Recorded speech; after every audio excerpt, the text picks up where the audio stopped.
जिन्होंने आतंकवादियों को भेजा था उनके आकाओं को जमीन में मिलाने का काम किया था सेना और सीआरपीएफ ने। वो आतंकवादियों को भी समाप्त किया। संसद के मॉनसून सत्र में ऑपरेशन सिंदूर पर चर्चा के दौरान केंद्रीय गृह मंत्री अमित शाह ने विपक्ष और दुनिया के भी तमाम सवालों के जवाब दे दिए। अमित शाह ने कांग्रेस की सरकार पर भी जमकर निशाना साधा।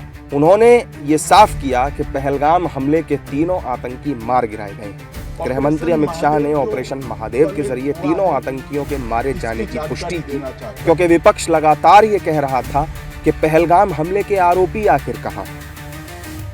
आपके माध्यम से सदन को और सदन के माध्यम से पूरे देश को ऑपरेशन महादेव जो कल एक हुआ है इसकी जानकारी देना चाहता हूं।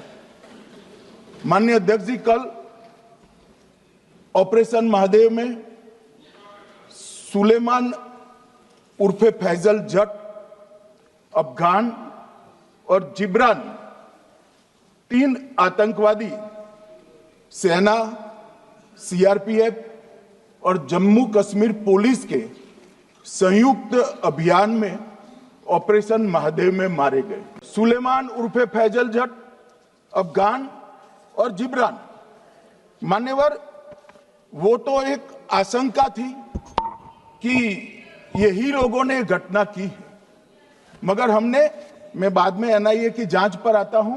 एनआईए ने पहले से ही इनको, जिन्होंने आसरा लिया था, वो लोगों को गिरफ्तार कर रखा था। उनको खाना पहुंचाने वाले लोगों को अपने कब्जे में रखा था। तो जब आतंकवादियों के शव श्रीनगर आए, इनसे पहचान कराई गई। 4 लोगों ने पहचान लिया, यही 3 लोग थे जिन्होंने पहलगाम में आतंकी घटना को, उनके आकाओं को। इतने में अखिलेश यादव ने टिप्पणी की तो जवाब में अमित शाह ने कहा कि आपकी पाकिस्तान में बात होती है क्या, जिस पर सदन में हंगामा।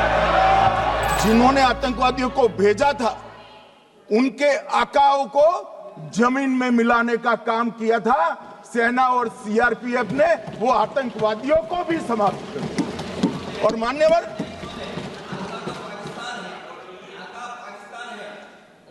कौन पाकिस्तान से आपकी बात होती है क्या? अरे बैठ जाओ भाई।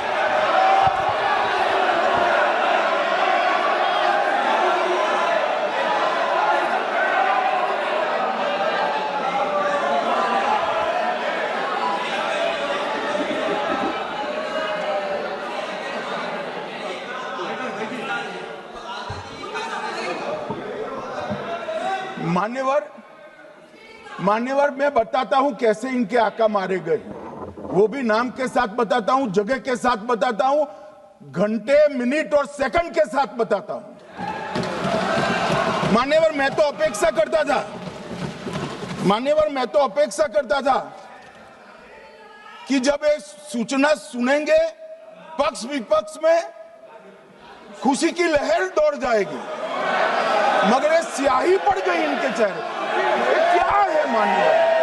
किस तरह की पॉलिटिक्स?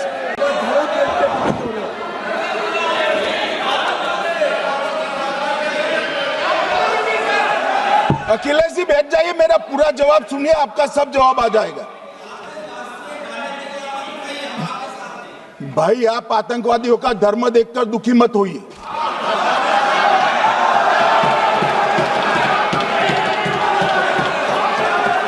अखिलेश बैठ जाइए यार।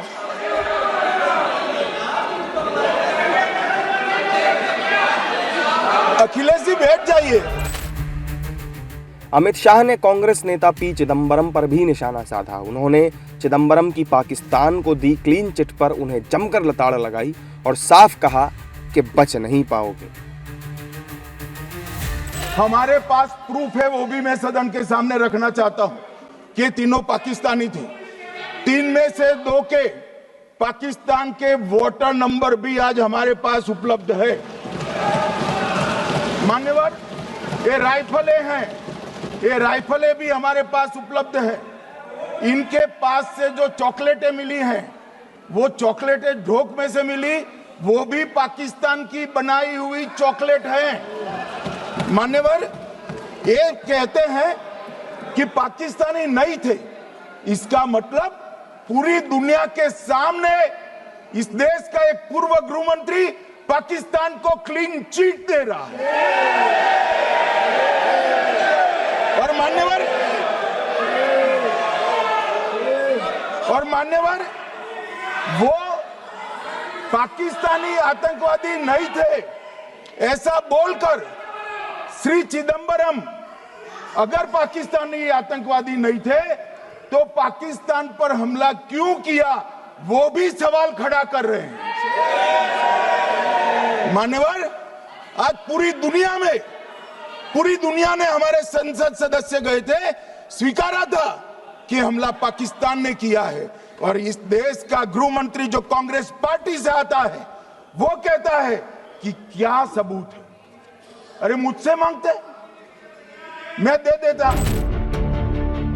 अमित शाह ने पीओके लेने और युद्ध रोकने का मुद्दा उठाने को लेकर भी विपक्ष को आड़े हाथों लिया और पीओके के लिए पूर्व प्रधानमंत्री नेहरू को जिम्मेदार ठहराया। मान्यवर, लोग कल सवाल उठा रहे थे कि इतनी अच्छी पोजीशन में थे, आपने युद्ध क्यों नहीं किया। युद्ध के कई परिणाम होते हैं मान्यवर, करना न करना वो सोचकर करना पड़ता है। मगर मैं इसी देश के इतिहास से कुछ घटनाएं बताना चाहता हूं। 1948 में मान्यवर, कश्मीर में हमारी सेनाएं निर्णायक बढ़त पर थी। सरदार पटेल ना बोलते रहे, जवाहरलाल नेहरू जी ने एक तरफा युद्ध विराम कर दिया। और मान्यवर, मैं बड़ी जिम्मेदारी के साथ कहता हूं, मैं इतिहास का विद्यार्थी हूं। पाक ऑक्यूपाई कश्मीर का अगर अस्तित्व है तो जवाहरलाल नेहरू जी की ये युद्ध विराम के कारण है, इसका जिम्मेदार जवाहरलाल नेहरू है। संसद में मॉनसून सत्र के 7वें दिन गृह मंत्री अमित शाह के संबोधन से देश और दुनिया को कई जवाब मिले। उन्होंने अपने संबोधन में विपक्ष को जमकर खरी खोटी सुनाई। इससे पहले रक्षा मंत्री राजनाथ सिंह ने सोमवार को सरकार का पक्ष